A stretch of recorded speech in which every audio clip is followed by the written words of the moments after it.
very good evening to you. Thank you so much for staying here with us on NCN News. I am Keen McRae, and tonight we here at NCN are joining with the Ghana National Bureau of Standards, the Ministry of Tourism, Commerce and Industry, the Ministry of Health, and their Food, Drug and Analyst Department as we get set to observe World Consumer Rights Day 2015. And of course, there's a week of scheduled activities. So we have three persons here to tell us more about it and why we should be not just concerned about this year's Consumer Rights Day awareness, but the theme. And I know the theme would really strike a chord with a lot of you at home. So we hope that you'll stay with us here on NCN Television. First up, let's say a very special NCN welcome to Miss Audrey Moffat, and she is a nutrition officer attached to the Ministry of Health. Ms. Moffat, thank you so much for coming out this Tuesday night. And next to her, we have Mr. Marlon Cole, and he's Director for the Food and Drug Analyst Department, also a part of the Ministry of Health. Mr. Cole, thank you so much for being here.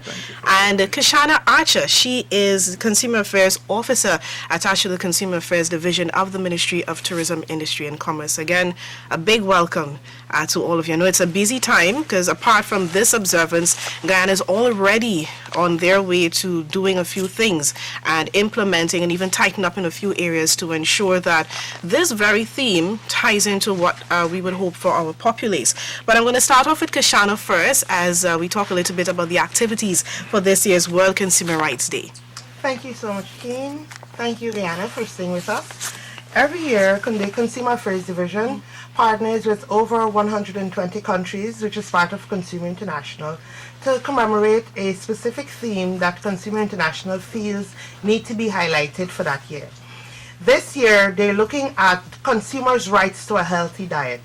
And they feel that it's important at this time to address it, seeing as the world is going to a place of unhealthy people. It's rapidly approaching a place where fewer and fewer persons have access to a healthy diet or are aware that that they should try to strive for a healthier diet. Having said that, the Consumer Affairs Division has launched a week of activities to commemorate this event. One of the first things we're going to do is on Friday at 9 at the Guyana International Conference Center, we're going to have a seminar where we're going to be talking to the business community, and also we're inviting the public to come and hear from myself and the other members on the panel about healthy diets, about food security, about standards as it relates to food preparation and how food is stored. That is important because in Guyana, we are now going towards a place where there is a lot of canned products on our shelves. We need to understand the nutritional content of these products. We need to understand about shelf life of these products. And so the ministry felt that it's really important for us to collaborate with these professionals and persons who have the knowledge so that we can get the word out there. Because without awareness, then we can't do anything. True. So that is the first activity. Then we want to target the schools because we feel it's important for school children to get involved as it relates to how they eat. And because a school canteen is one of the places where everybody gets together. So we want to be able to have healthy meals being provided in the school canteen. We're going to be taking our competition to Linden, where we're going to be having a Cook for Change competition, where they're going to be provided with a menu, and they'll have to make a healthy, balanced meal and display it, and it's going to be judged. So those are two activities that we want to ensure we get full support from the public as it relates to that. The theme will stretch throughout the year, and in subsequent broadcasts, I'll be able to tell you where else we will be going. We'll be going to all the different counties so that we'll get everyone involved. All right, so after hearing all of that, I hope you're going to stay with us. And like I said earlier, this topic, this theme for this year's observance, it will really strike a chord with all of us. And I think our three guests are going to be able to help us really balance out and understand clearly why it is important we focus on our rights as consumers to healthy food. I spoke with Mr. Cole yesterday. Kashana, I met with you. Ms. Moffat, however, I didn't get a chance to really, have a sit down with you. But I'm glad you're here because she is a nutrition officer. And for all of you at home, again, I know Kashana just spoke about children. She spoke about understanding why we need to eat healthy. And most times locally, when we hear eating healthy, everybody goes, ugh. Because two things come to mind actually. cost, because a lot of us believe eating healthy is costly. And two, we believe that eating healthy means bland, boring, has no good taste. And also when we think eating healthy, we think about the big things, proteins and minerals, which are all good, but having a diet that is just protein based doesn't mean it's a healthy diet. So talk to me a little bit, Ms. Mofat, about, why it is important to really focus on nutrition, not just for children and the elderly, but everyone. Because what food does for us, what it does for us, satisfy our hunger, give us a feeling of satisfaction and comfort. Okay. It also provide energy, because for everything we do we need energy, and we get energy from the foods we eat. Even while we're sleeping, our heart is beating, we need energy for that. And that is why it is important that we eat a variety of foods daily. But I know we hear it often. Eat well, have a balanced diet, eat fruits and vegetables. It's easier said than done. I'm guilty of that. But on, looking at longevity, which is one of the focal points that came out of the CI in terms of their main reason for focusing on this, is that a lot of people, especially in this part of the world, we're not even hitting 70. And then there are other parts of the world where the populace, they're meeting ages of 90 something, even over 100. But they're saying in this part of the world, a lot of people are dying before they meet the age of 70. And they're saying it's because of what we're eating. So it is important, regardless of whether you're studying, you're a stay-at-home person, we need to focus on nutrition. So give us a breakdown, because again, I know Kashana spoke earlier about reading labels, and then you see fats and carbohydrates, and then you get confused because then you see starch and you see polyunsaturated, and it's broken down even further. Okay, then. Our foods in Guyana and in the Caribbean are divided into 6 food groups, right? We need to choose one from each group daily. Okay. Because no one food will provide the nutrient that we need. So, here is the 6 food group. Right? We have the staple group, which will consist of your plantain, breadfruit, cornmeal, potato, rice, and these are energy givers. Okay, cool. Right? We need energy for everything we do. And we're familiar with the rice, that's a big one. Rice, flour, yam, cassava, all these are energy givers, give us energy. Then we have food from animals, which you get the nutrient protein, and proteins are bodybuilders. As we grow, tissue, bone out, they need to be replaced. Okay. So we get that from protein. The legumes, which are peas and beans, for those people who are vegetarian, who do not eat from the food from animals, will get their protein from the legume groups. Okay. Then we have the vegetables, which we get our vitamins and minerals, the fruits and the vegetables. Okay. We get our vitamins and minerals from. Vitamins also help to build our immune system, help to fight off infections, right? And then the fats, which are also energy givers. Really? The fats, yes. So fat isn't this big bad thing that, you've been All seeing? fats are not equal. Okay. But what we must look at is that our input must balance our output. Oh. Right? So if you're not that physically active, you need less of the fatty foods, right? Because if you consume it and you burn it up, you become overweight, and being overweight is another problem. Put you at risk for diabetes, high blood pressure, right? So your input must balance Your output.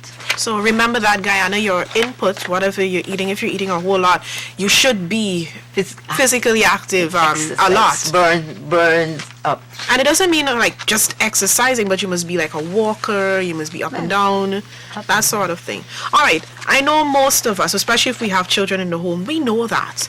But even though we know that, we're not following it. We're not, not sticking to having one from each group. And I know some people would say, oh, we can talk all we want. It's not that easy to say, you know what, I'm going to have one from every group. But in our society, and being a nutrition officer, I know from time to time you would have had to deal with this. How can I go about it?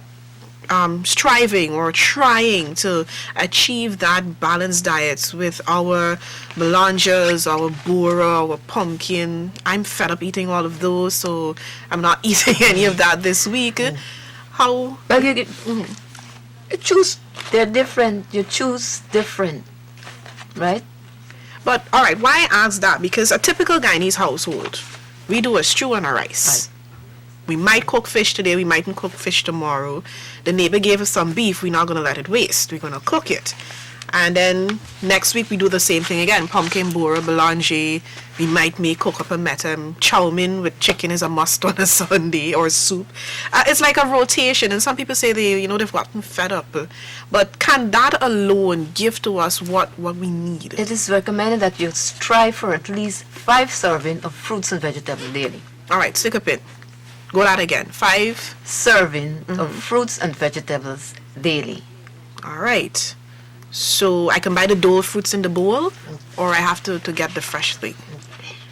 Fresh fruits and vegetables. But the Dole fruits in the bowl look nice. It may look nice, but that doesn't mean it is nice. It may look nice, but doesn't mean it will meet your nutritional needs. But in reality, I might not always, get to have those 5 fruits or vegetables. I don't like vegetables.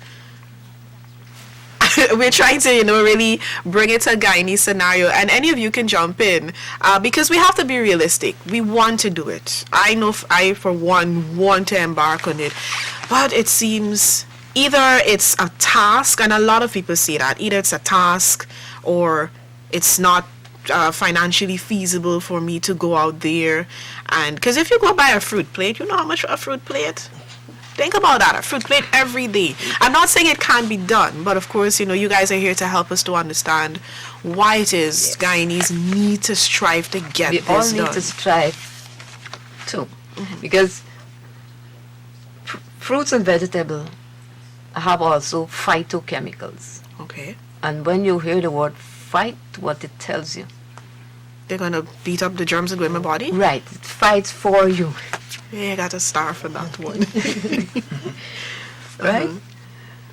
Also, there are fruits, when fruits is in season, you use them while it is in season. 'Cause when it's season, it sells reasonable. Or you could ask a neighbor. Right, or you could ask your neighbor. Oh, right? Vegetables, if you can't afford, you plant.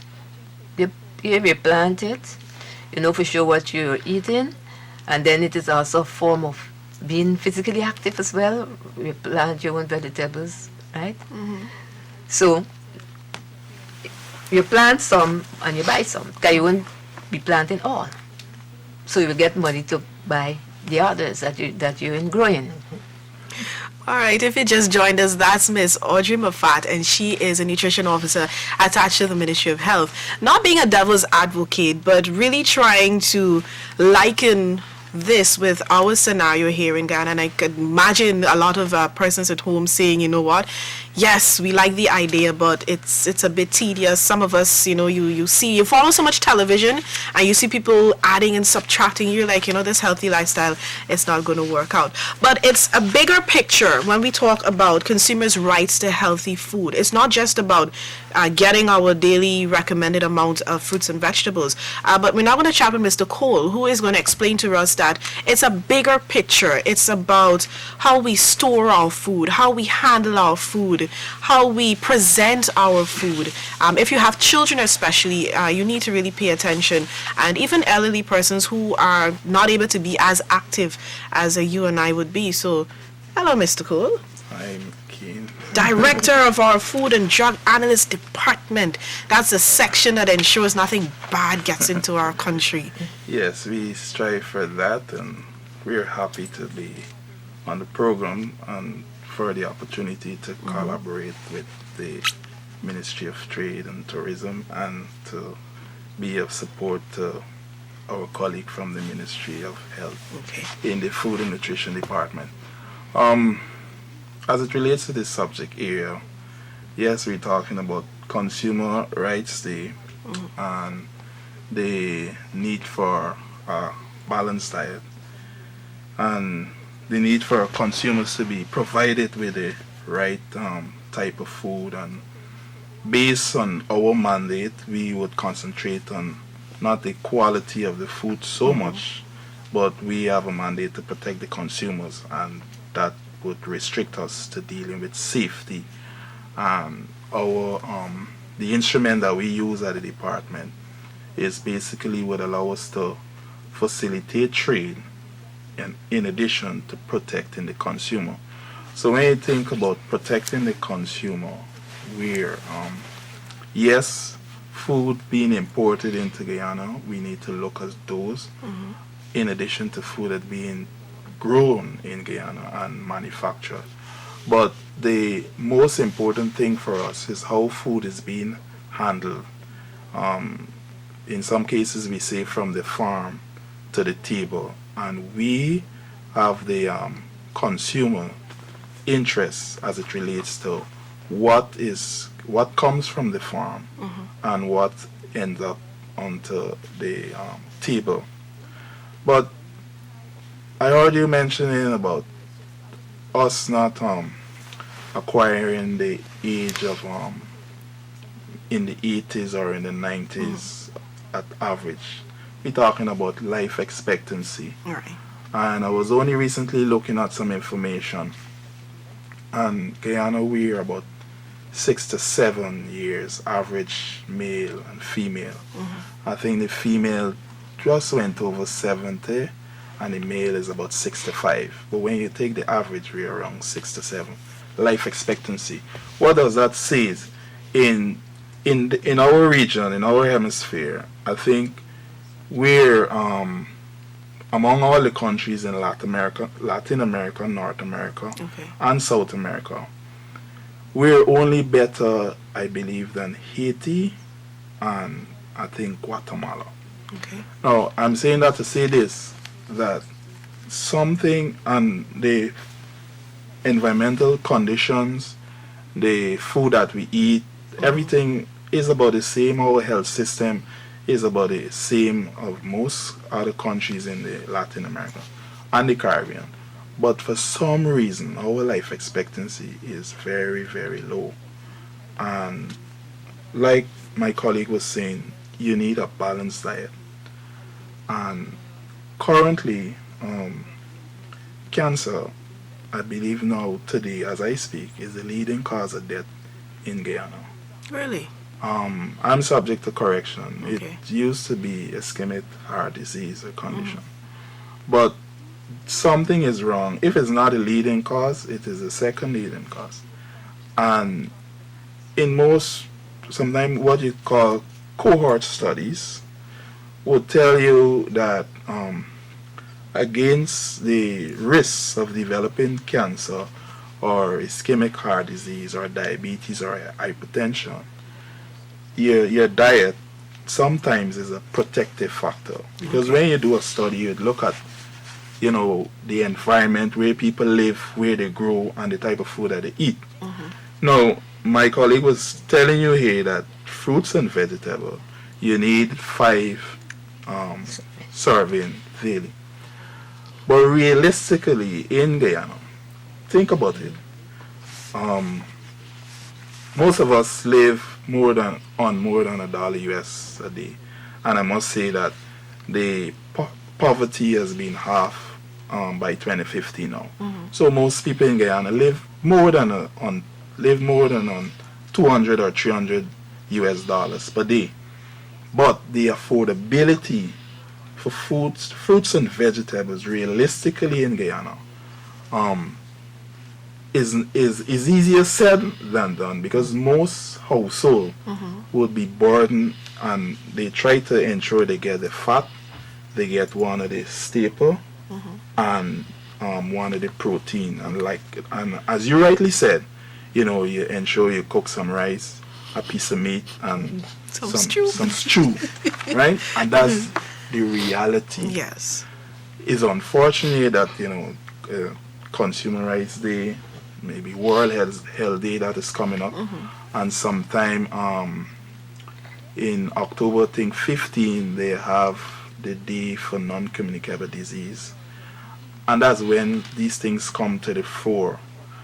But we in Guyana need a systematic and organized program to look at what we eat, how we eat it, and to look and to see really does the majority of people in our society really consume a balanced diet. 5 serving per day of fruits and vegetables. You're talking about maybe a mango in the morning, uh, a piece of watermelon Midday. just before lunchtime. Midday, you're talking about maybe a piece of pawpaw. You know, my colleague would be able to say explicitly better what 5 serving Yeah, would be, break it down for or us. break it down for us. But in reality, does this obtain in Guyana? Does the majority of persons have access to 5 serving of fruits or 5 serving of vegetables per day? But what I can share with you is that studies would have shown that the risk to develop either cancer, heart condition, in some cases stroke or hypertension. Persons that would have been exposed to a balanced diet, not from when they're adult, but since in the womb of the mother, you say in utero, fruits and vegetables are protective factors. So Okay. throughout the lifespan now, you would not have the you would have fruits and vegetables gives a protective effect, so you will not be exposed to these life-threatening conditions. So maybe why we are at 6 to 7 life expectancy is because of some of these things, and I haven't touched as yet. Well, we're as it getting relates to there. food safety. So, All right. that's my contribution. Okay, but one important thing I would like you to share with our viewers, coming back to starting this at an early age. And I have another question that I'm going to give to all of you. I'm going to do it now. Coming back to how we eat and what we eat, we laughed at it in a way, the stew, the rice, and some meat. That's a habit. That's a cultural something. Do you think we can break out of that? Because there's some people who say, I can't do it without rice. My middle name is Rice-Dun, so it's not going to work out. And if we don't have rice, we have chow mein, which is also carbohydrates. We do provision, which is also starch. So it's like we're not really getting away from it. Well, if I would be permitted to, right, there is something there is this philosophy or this phenomenon that you talk about the social and cultural determinants of health. Okay. What you do socially, culturally, and so. Like you rightly said, we have a culture in Guyana: stew, rice, and a meat. And to move away from it, education would be important. When you talk about the social and cultural determinants of health, the administration or government have a responsibility to ensure that individuals could able to do the sort of things to ensure that they protect the health. Because what happens when you have a lot of health conditions to deal with in your society, you end up paying it in health. So sometimes you can ensure the resources are available upfront so that individuals could make decisions over their life choices. And one of the decisions would be to ensure that they have a balanced diet. So your question, it would be very difficult for us to break away from the culture. And I must say, my friends here at the Ministry of Trade, it would not be helpful for them to wait annually to bring us some, programs like this to educate the society. It should be ongoing, systematic, it should be sustainable, because we'll be able to deal with, cancer, diabetes, hypertension, stroke. The less of those that we have in the society, the more resources would be available to Okay. ensure we can buy the fruits That's and right. the services in the health sector. So, the bigger picture, those are some of the things you'd have to look at. But the cultural practices, it would be, we must accept, difficult, but education and providing these resources and the facility so that people can make informed decision and the choices about the food. All right, I really like that. So, in other words, if you want to live long, we need to break away a little bit from the regular stew rice and some form of meat. And I'm coming back to you, Miss Mafat. There are people who are going to be at home looking at this and say, what's wrong with them? I used to do that. My grandparents, that's how we came up. That's how we used to eat. And my grandmother was 9 to 5 and she had all of her faculties in order. So how come now we're zeroing in on it and saying that it's a problem? You see, back in those days, people they eat, they have the fruits, you have your vegetables, because you used to go in the back down and have the garden. We didn't have all of these fast food rest that they have now. Okay. People eat the home cooked food, right?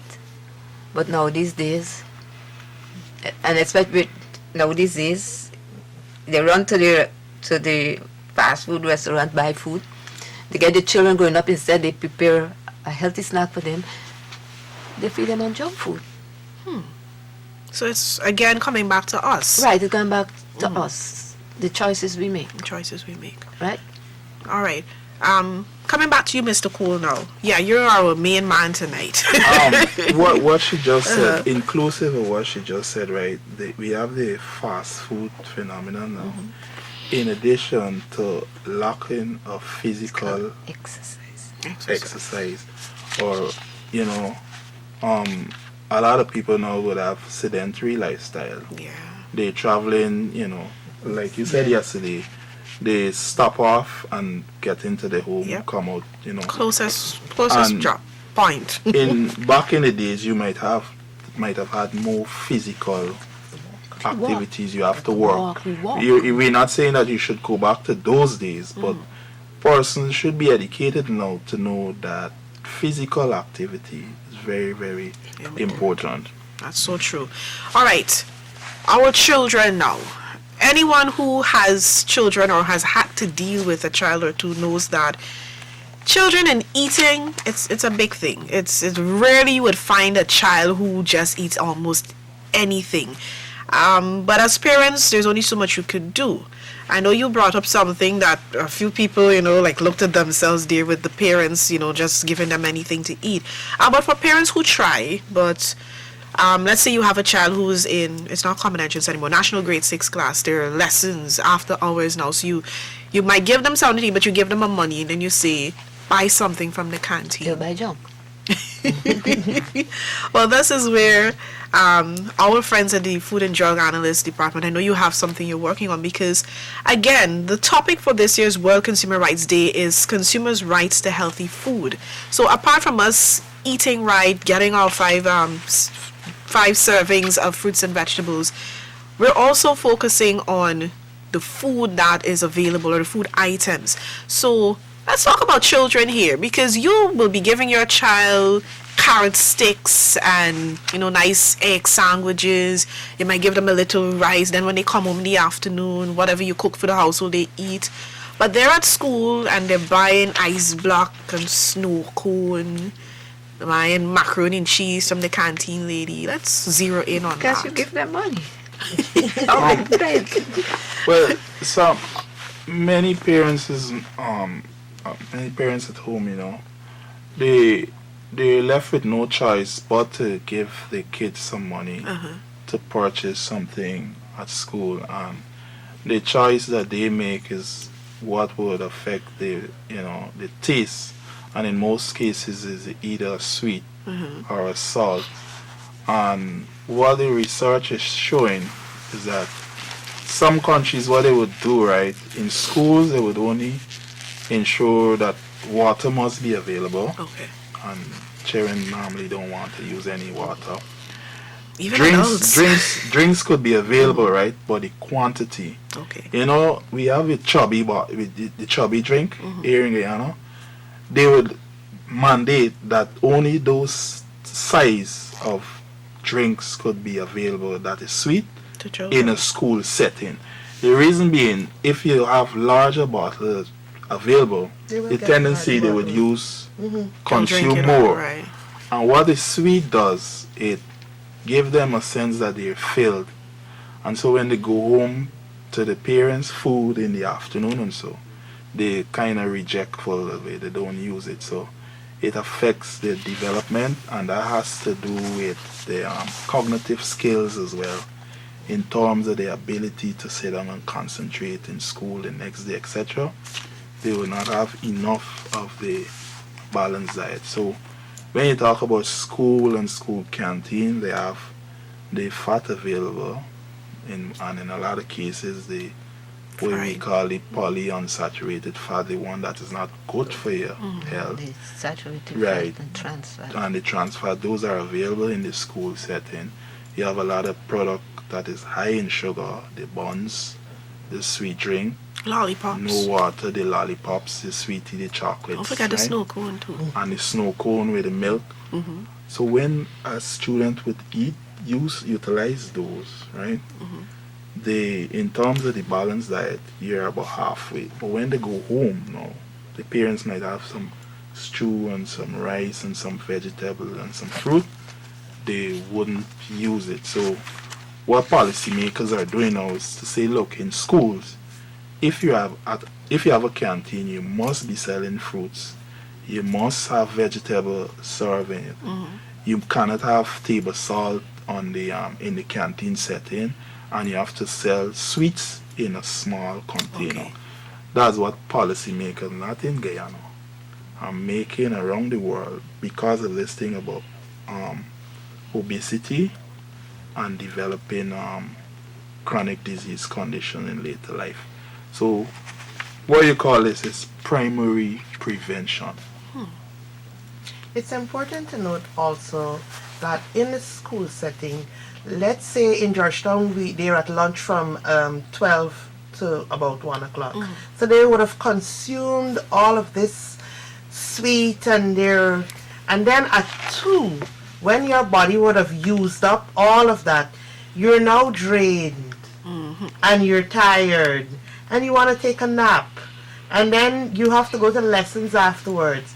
So your brain is using up so much of your stored energy, and it can't possibly function.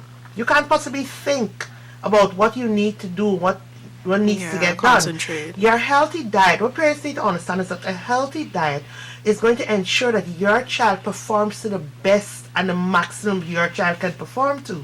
Because you could be spending all your money to send your child to the most prestigious lessons and schools and whatever, but if you're not doing that same amount of energy to ensure that that child eats healthy, then you're basically throwing money down the drain. And then you get angry with the school. My child went to this school and they're not. But the fact of the matter is, you need to feed the child's brain also True. to ensure that you get the maximum output. Guyana now is moving towards a diet where we're getting things in a can. At least every Guyanese would have gotten a barrel last year. And in that barrel, there is at least 15 canned things that you would use. Ramen stew. Exactly. We're now getting peas in a can. We have chickpeas, there's baked beans, and we're getting all these different Mac and sausages cheese, and all the cookies. rest of it. You understand me? It's coming now to a place where it's easier to just pick that up and throw a meal together for your child to take to school, because you're late in the morning, you're rushing, you want to get them, but you need to, as a parent, you need to sit back and think, because coming from a former teacher, I have seen children wind down after like about 1:30. They're out cold. They want to take a nap. They're tired. They're not focusing on anything you need. And if you notice in a school setting, most of the heavy lifting is done after lunch. Yeah. Most of the heavy lifting is done after lunch. You have the science subjects, you have math and that kind of thing. So you need to feed your child's brain so that they will be able to use the resources that are available to them to get the best possible grades. Because I firmly believe, as a former teacher, every child has the capacity to excel and to do well. True. It takes a collective effort. It takes the food you consume. It takes reading books. It takes, being aware of what is going on around you. If we do not assist in this aspect, we are going to be raising a generation of morbidly obese children. We are going to be raising a generation of type 1 and type 2 diabetes. We're going to be having people who have high blood pressure at 16. It is our responsibility, all of us, as parents, guardians, aunts, uncles, to ensure that a balanced diet is part of your child. It is important. Irrespective of if they're doing it at school, if you have a problem with the school canteen, an astute parent will go in the school and see what the canteen said. Talk to the principal. Find out from the principal who's running the canteen. What do I need to do to ensure that they have some option? Because you might be feeding your child healthy at home, as Marlon rightly said. But then you there in the school with the other children who are eating the pop-ups, as my niece would call it, and ice cream and all the rest of it. Yeah, and you're happy and you're going with it because you're a child. So all the work you're doing at home as a parent is totally derailed by what is going on. And then you need to take into consideration also there's canteens in the school. Then there are people who are selling outside of the school, So all of these things you need to take into consideration. Also, and I'll let Marlon get on this, how the food is stored. Prepared, right. How is it prepared? Who's looking at that? I was coming to that. But it's amazing. We need to do this again because time is not on our side. But so far we've talked about, we reminded ourselves that we need to focus on nutrition. Not if we want to, we have to. And how we could work around it. Not saying, oh, we can't do it. If something is in season, make full use of it. You tit-tatter along and you find a way. For those of us who can't afford it, go all out. We touched on children who are also a very important aspect in all of this. Getting back to handling, adults, coming back to how food is stored and how it's handled, it's important because some of us are very careful, but yet still we have a cold every minute. I had food poisoning like 3 times in 1 year. There's so many things that are still popping up here and there. Just before I not go back into my colleagues' strong areas, right? There is a serious problem in this society, and we have to deal first with food safety, and then we could go into nutrition and the balance. Okay, true. But food safety is very important. Why it is important? And in order to deal with the other stuff, like my colleague would have said about a parent going into school and could, try to enforce the canteen operator to sell in a particular way or to sell some food. But research would show that you need policies to develop policies in your society. So, this is how canteen should operate in the interest of protecting the health and well-being of the student. But in order to do that and to develop these policies, you have to support them with research. And so we need to do more research in our society because we cannot accept or do wholesale things that other countries or other societies are doing. We have to develop and generate the data here so that we could make informed decision in the interest of our populace and going ahead in the future. With respect to food safety, we need another program for this is food safety. But what I should say is that as it relates to diarrhea, right, or food poisoning among adults and children, over 2 million persons would succumb to this annually. In Guyana or across the world? Across the world. We're not a million yet in Guyana. Issues with unsafe food, you have about over 200 different diseases you could Right. develop. But predominantly, diarrhea is affect us, and we don't know.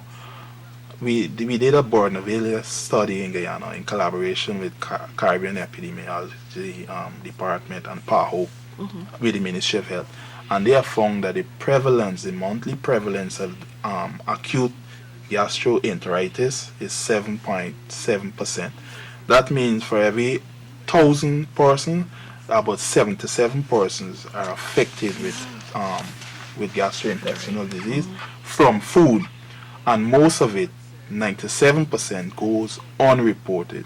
So when you said you had food poisoning about 3 times a year, 1 year. you never reported it to the hospital. No physician never recorded it, right? No. Now, if the data showed when they did the calculation as it relates to the cost, what is the burden of gastroenteritis in Guyana, it costs us about $2 million annually to respond to it. Only to respond to it. You're not talking about persons who have to stay home from work. They didn't had that in the calculation. And lastly, if you go into a laboratory and you can confirm that the microorganism or the germ that affected this person and caused diarrhea or vomiting, if you can confirm that, when you do that confirmation, it means that 2,800 and something persons was affected with this same issue, but it goes unreported. So we have a serious problem in Guyana as it relates to food contamination and food causing persons to be ill. And why? And you can look and see how food is being prepared. Most of it is in glass cases, most in styrofoam boxes, and you say that those food are in what we call the danger zone. Danger zone meaning at ambient temperature between 60 and about 10 degrees Celsius. Any food in that temperature for more than 4 hours would be contaminated with microorganism. So what happens, person would prepare food in the home, take it to the market or to a store to sell, but they keep it in this type of temperature. You really should have a warmer or you really should have a chiller, depending on the type of food. Okay. So many times people would buy an egg ball.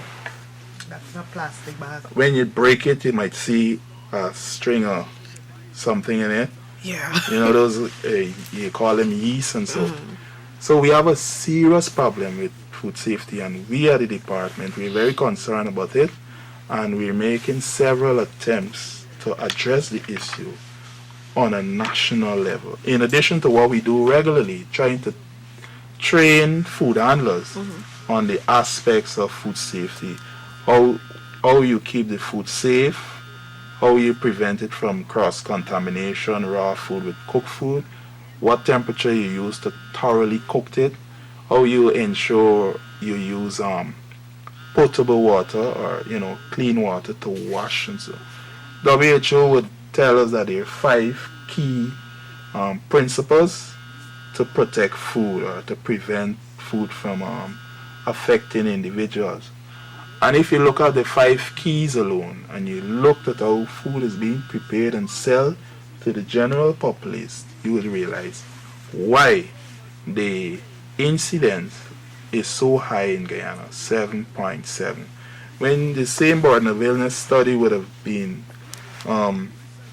conducted in sister Caribbean countries or in other Latin American countries, and you find that it would range from about 2 to about 3.5 in terms of the prevalence, meaning about 20 to 30% out of 1,000 would be affected. I've said enough. And there is so much more we can learn from Marlon Cole. Do you remember he's the director of the Food and Drug Analyst Department of the Ministry of Health. That's where the testing, that's where the observations are done, and for prolonged periods, things come in, they look at it. We really need to do this again because there's so much more. There's so much more, like food coming into the country that's labeled and not a word or a letter is in English. Things like that. There's so many things that we need to touch on. And to all canteen operators, food handlers, caterers, we're not hitting at you. We're looking at us really being each other's keeper. So it starts with everyone. Parents, you need to be more vigilant. For those of you who are crying out you don't have the time, you need to make the time, because when you're not here, well, there's nothing you can do. You don't have to worry about time. So you really need to start taking good care of yourself. Quickly, my favorite part of every time I have to do this, coming to Kishana. Now let's just say, in my aim to know my rights as a consumer and my aim to have healthy food, let's just say I go somewhere and something doesn't work out right. Can I call your section at the Consumer Affairs Division? Or do I have to... I'm just checking. What happens? Who protects me if I can honestly, with full evidence, say I went to point A and this is what happened to me. I have some of the food left back. This is the woman that cooked the food. This is the person that sold me the food. Isn't there somebody that can protect me? A couple of things that can be done. Now, the Consumer Affairs Division, we work closely with the Food and Drug Analyst Department. The thing that we can do for you is that even if you're closer to us, because they're all the way at the University of Guyana, we are ever on South Road. So if you're closer to us, you can come in and we'll be able to take your information, pass it on to them. It's not a situation where we work in isolation and they work in isolation.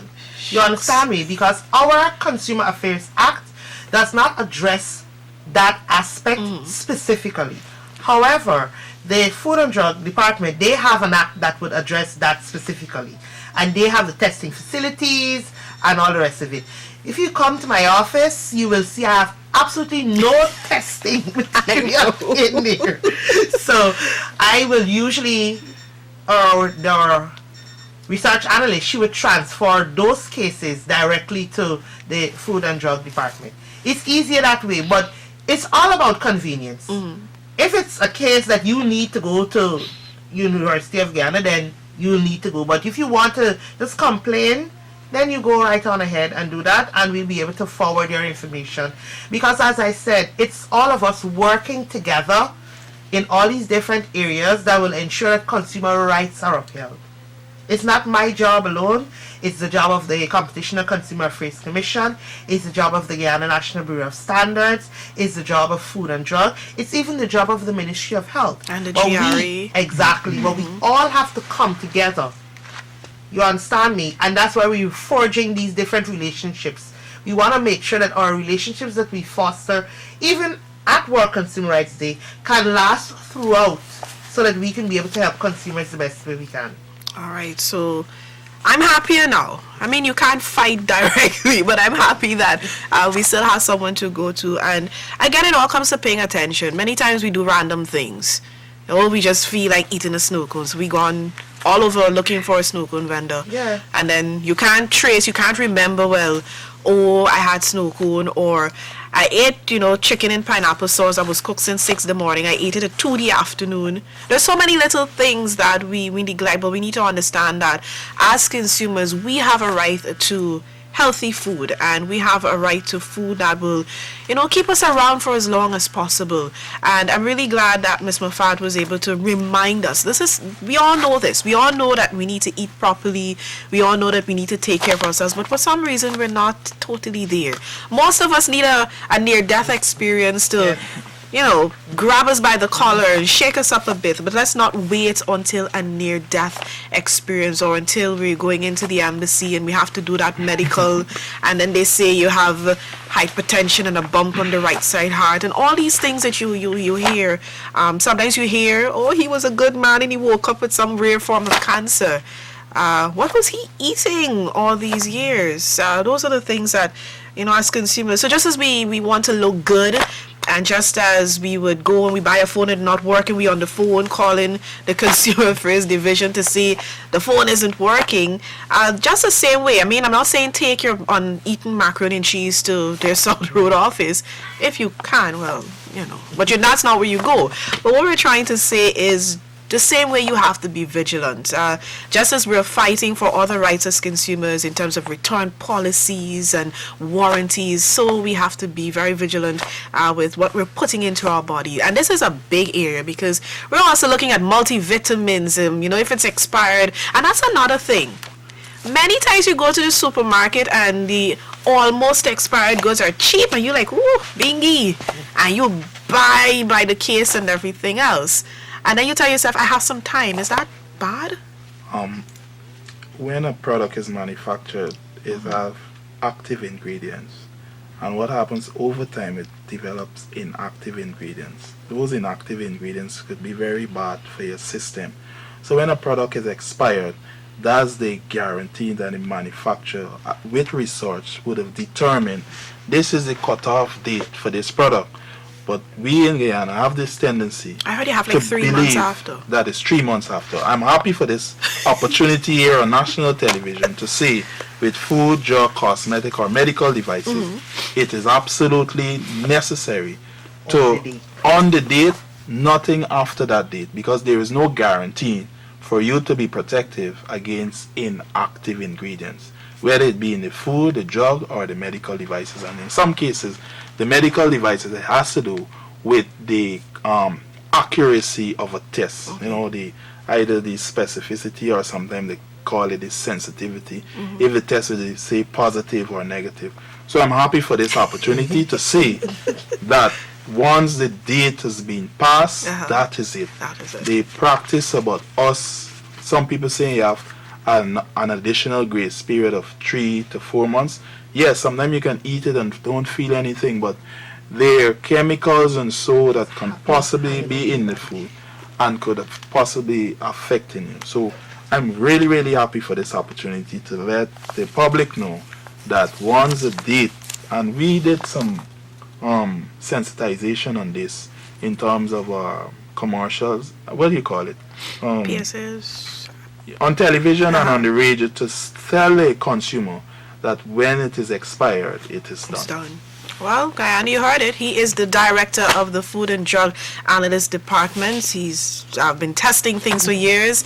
He sees what happens on a day-to-day basis. So I'm hoping that you're going to heed his warning as we strive for healthy food, healthy life, and also a Guyana that's going to be around for a very, very long time. Time is not enough. We have to wrap it up here. But I promise you we'll be back again and we're going to go further in depth into consumers' rights to healthy food. I must say thank you once again to Ms. Audrey Moffat. She is a nutrition officer attached to the Ministry of Health. Mr. Marlon Cole, our main man tonight, director of the Food, Drug and Analyst Department of the Ministry of Health, like Kashana said, all the way at the University of Guyana's Turkine campus. And we have Kashana Archer. She is Consumers Affairs Officer for Education at the Consumer Affairs Division of the Ministry of Tourism, Industry and Commerce. Guys, thank you so much, and do note that World Consumer Rights Day 2015 will be observed on Sunday, March 15. But of course, a week of activities, and also there's a big mandate by the bigger bodies to have awareness even after Sunday, March 15. So let's do our bit to ensure that we are putting healthy stuff in our body so that we can really beat our current life expectancy here in Guyana. Take good care and stay here with us on NCN.